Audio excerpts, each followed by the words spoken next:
Hi there, I'm Joey. I'm Jacob. And we are watching Star Trek for the first time. Today, actually the last time, we watched The Naked Time, and it certainly wasn't what we expected. No, but in no way, shape, or form was it what I expected. But it was great all the same. Today we are watching The Enemy Within.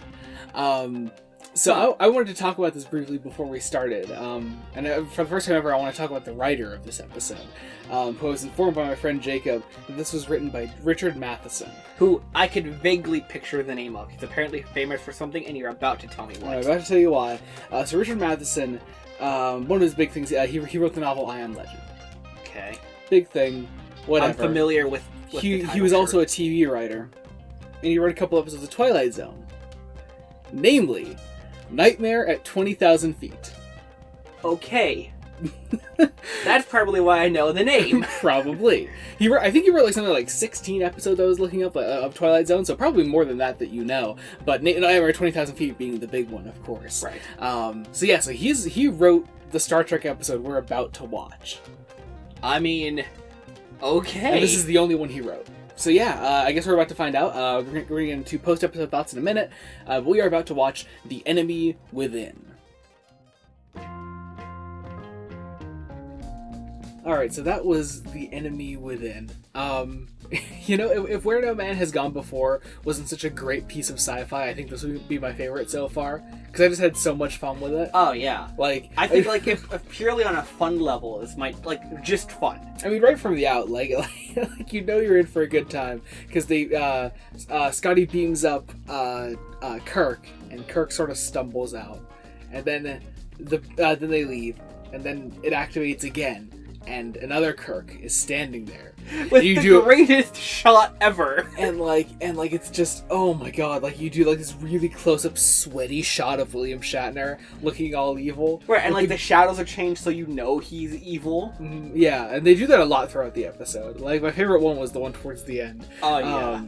But oh my god, it was just so great. But I mean, aside from it being a funny thing to have William Shatner do, he gave a great performance in the episode, I think. Yeah, I thought he did a good job doing, this is gonna sound so weird and cheesy, but the duality of man. The duality of man. Good Kirk, evil Kirk. Yeah, you know what I mean, though. Yeah. He did a good job, in my opinion, of showing how if Kirk was black and white, good, bad, right? And he separated those qualities out. Yeah. How they makes one whole person. Yeah.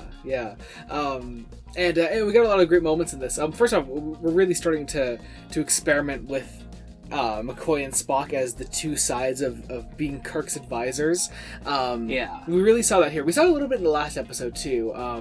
And also we saw a bit more of just how those two come at odds. But we saw that a lot here in how they've thought they should deal with this. Because, first off, the episode begins and you see they have this dog down on this planet. I mean, it's not a dog. It's meant to be a creature, they call it. Yeah. But it's clearly a dog in a furry costume thing. Yeah, with a horn at the end and a long tail. And it's okay, sure, whatever. So they bring the dog up. And apparently the same thing happened to the dog that happened to Kirk. The dog was split into two sides, one good, one evil. And the way you know they're good and evil is the one that's doing nothing but barking. Yeah. Or no, I'm sure it wasn't. It was an alien cry because there was a slight distortion of the bark. So, so they do that, and they eventually figure out a way to deal with the two sides, and they're like, okay, well, if we take out the evil dog, we sedate it. And we we beam it down in the good dog at the same time and bring them back up. They'll come together and be the normal dog again. Sure, that happens, but the dog just fucking dies. Those two sides come together and the dog just is dead when it comes back up. Right, causing everyone to go, yeah, we're not going to try that with the captain. Yeah.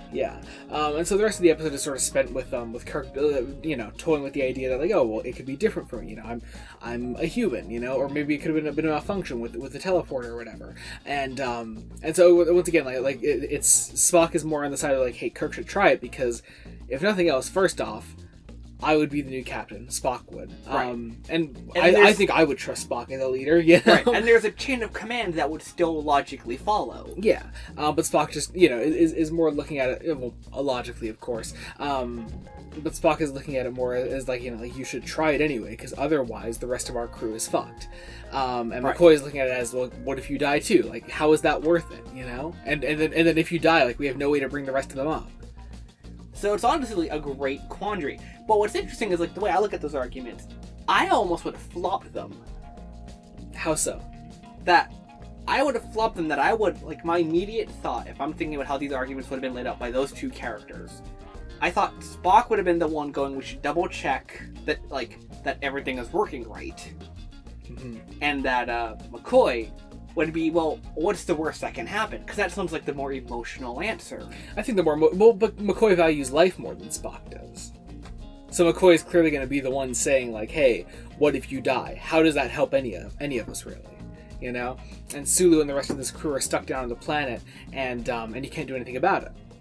So also interestingly, we called it at one point that I said at least. Yeah, you called it, and I said you'd be wrong. You were right, by the way. I'm not sure you know what I'm about to say. I sort of jokingly said, I was like, just fuck it. Let's just bring the rest of them up. I want to see evil Sulu. Oh, then yes. And then you said, oh, you want me to say it? Yeah. Oh, you don't want to be the one saying it. I see. I'll say it whatever. No. I said evil Sulu would be straight. Yeah. Just hitting like the first person he sees. I just want to see that. I just want to see evil Sulu, and mostly just because I want to see Takei's performance. No, correction. I want to see Takei do evil straight Sulu. Evil straight Sulu, yeah. But no, what was the point you were thinking? I thought you were going to bring up that, so Kirk v. Kirk. Sounds like an election. Kirk v. Kirk, Donald Kirk. But when they're fighting each other, he shoots the evil Kirk shoots the pole of wires. Oh, yeah. And I was like, oh, that's not going to be important. You're like, no, that's going to be the problem. That's going to follow the rest of the episode, because the same thing happened with the Naked Time. First it was about this evil virus and whatever, and then it turned into the engines are fucked, and we got to figure that out. Same thing happened here, but with a bit more focus on evil Kirk. Yeah. And so yeah, overall, I mean, I really do like the conflict that eventually comes from good Kirk and evil Kirk. Mostly, first off, I love seeing Shatner play evil Kirk. I loved his performance. If nothing else, I truly appreciated how much ham he put to the performance. And in the end, Kirk goes onto the bridge, and he's like, let's just leave them. We leave Sulu and the rest of the crew behind. I've changed my mind. We're going here. But good Kirk is woken up, and he comes up with McCoy, and Spock joins them. And there's this great performance that Shatner gives when evil Kirk goes insane, and is really just afraid of going away, really. Yeah. He's terrified of not existing, but he will still exist. But he won't exist in the way that he wants to exist. Mm-hmm. And that's, once again, showing the duality of Kirk. And I think it works. Also, on the topic of evil Kirk, poor Janice. Oh, I know. Oh my god. Why is she constantly going through this? Is she just the easiest named character to put this through? I don't know. More importantly, I'm terrified because when...